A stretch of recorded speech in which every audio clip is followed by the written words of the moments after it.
Elizabeth, I need to make sure that this stays between us. Patrick can't have any idea that my viral load is unstable. But you're on a new protocol, right? And if that one doesn't work, then you'll try another one and another one and another one until you find one that does. You can't just give up. I'm not giving up. You just asked me to take your place in Patrick and Emma's life. What do you call that? I call it being practical, okay? If I've exhausted every single option and I have nowhere else to go, I need to make sure that my family is going to be okay. Elizabeth, I know that what I'm asking you is huge. But I really need your help. Please promise me that you will be there for Patrick and Emma if I'm gone. Easy. I get a wheelchair over here? Fine. You're not fine. You just passed out right in front, and we got to run some tests. You already did. No, those were routine. Now we know there's something wrong. Look, I don't want any more tests. Doesn't matter what you want, Jason. Yeah, you got a wife now. Why don't you do it for her? Just the numbness in my hand. Would you say that's constant? No. It says that you've been shot and stabbed in that same left shoulder. I don't know. I don't really keep track of that stuff. Well, that's fabulous. It's hard to tell if it's a side effect from the surgery, if it's nerve damage from a prior injury, but we'll test for all the above. How long is that going to take? You might be here for a while. I'll go get Robin. You can tell her what's so important before she leaves on her trip. Well, what do you mean? She's leaving? Yeah, she's going to Africa for a conference. Something about HIV and AIDS? Did she tell you about it? Yeah, we talked. You want to be more specific? Look, Jason, I get that you stonewall me because I'm your doctor and you don't like being in here, but Robin's my wife and she's my daughter's mother. So if there's something you're concerned about her, you need to tell me. And you and Patrick have been friends for a long time. Exactly. Friends. He loves you, Robin. He wants to be with you, not me. But Elizabeth, what if something happens to me? Don't talk like that. You don't know what's going to happen. I have to plan for the worst case scenario, and right now, my family is my priority. I need to make sure they're going to be okay without me. So tell Patrick what's going on. Elizabeth, I have been on the other side of this, okay? I had to sit there and watch Stone die. Very slowly, right in front of me. I will not put Patrick and Emma through that. But he's your husband. He deserves to know. Knowing that you will be there for my husband and my little girl, if I have to leave them, it will make it easier for me. You will be helping me, Elizabeth. You'll be helping all of us get through this. Nobody can replace you. Certainly not me. Patrick will need someone. He will need a woman in his life to help raise our little girl. Please. Oh, Robin.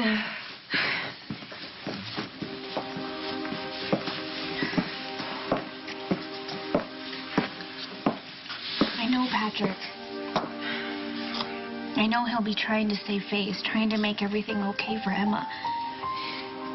But inside, he'll be in pain and he'll need someone he can talk to, someone he can trust, someone that understands what it's like to be a single parent. I mean, you can help each other. You guys have been such amazing friends to me, so supportive. And as his friend, of course I will be there for him. If something were... I just want you to know, if down the line, if it were to turn into something more,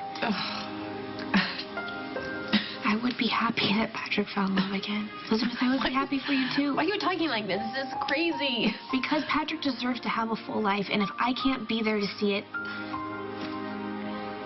I'm just hoping that you will be.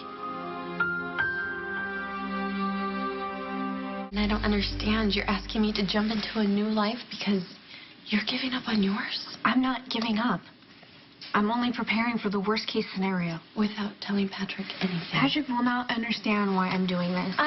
You mean he's not going to understand why you're shoving another woman at him? Personally, I don't understand it either. You're not just another woman. You're our friend. Someone that I can trust to take care of my family. Doesn't your husband deserve a say in any of this? When Patrick and I first got together, no one thought it would work. But we balance each other out.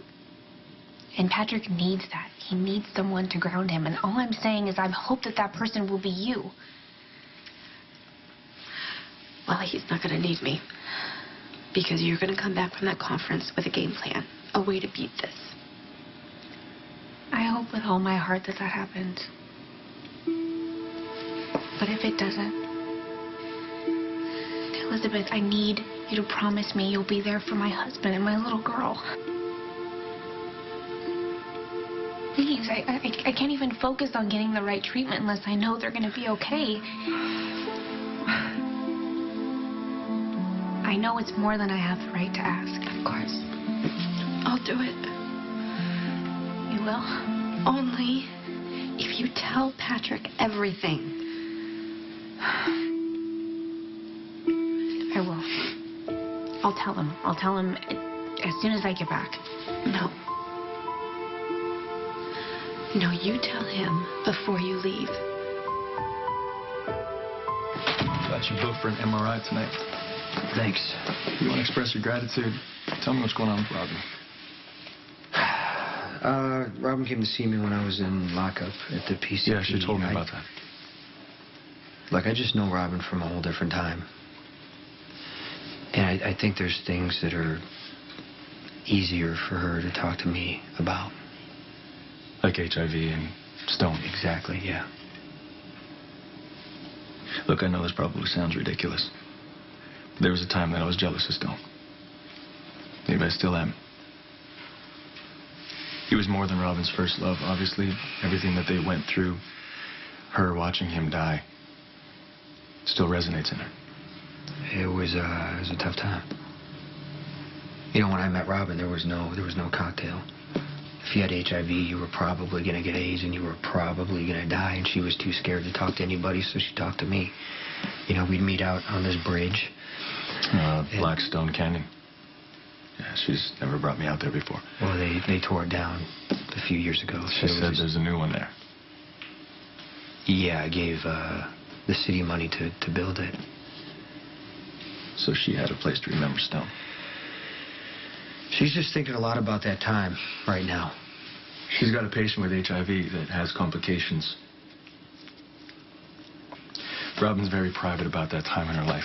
It's hard because I don't want to push her. I know that she loves you.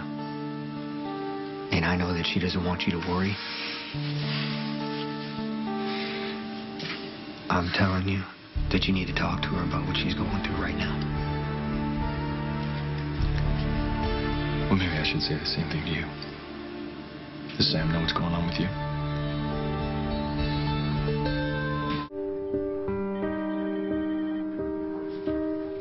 Sam. Hey, how's Jason? He's alert. He's conscious. If I didn't actually see him pass out in front of me, I wouldn't think there was anything wrong with him. Oh, well, have the test results come back? Not yet, but we're doing a second pass on everything.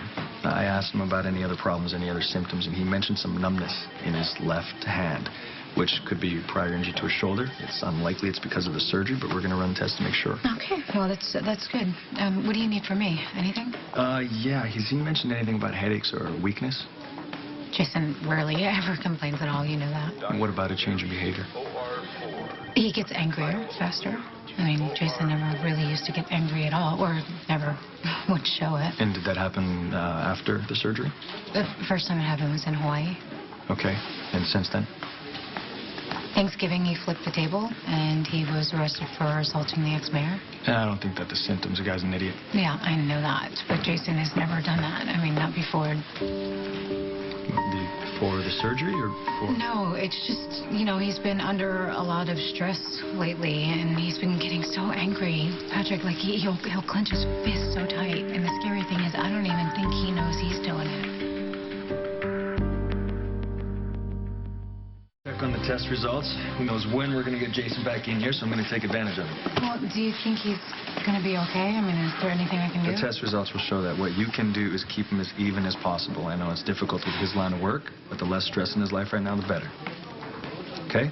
Okay. I'll check up with you later. Thank you. I have to get back to work. Monica is not happy with my job performance. I'll speak to Monica.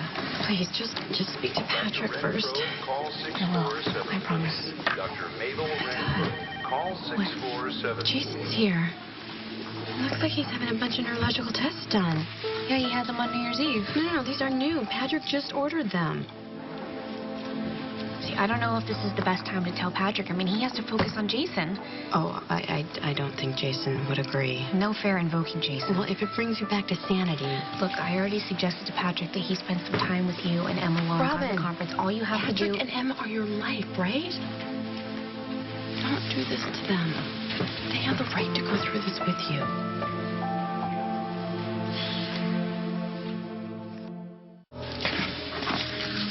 Hey, I got your page. Hi. Hi. I just didn't want to leave without saying goodbye. I wanted to be professionally nosy. So what's going on with Jason? He's fine. His pupils were even and reactive. His motor skills are normal. Then why did he pass out? I don't know. I hope something shows up in the scans, but we did a complete retest, and I put a rush on the results. Well, thank God he was here at the hospital when he passed out. Yeah, he came in looking for you. He was? Jason, the least emotionally articulate person I've ever met before in my entire life, said that I need to talk to you. So why would he say that?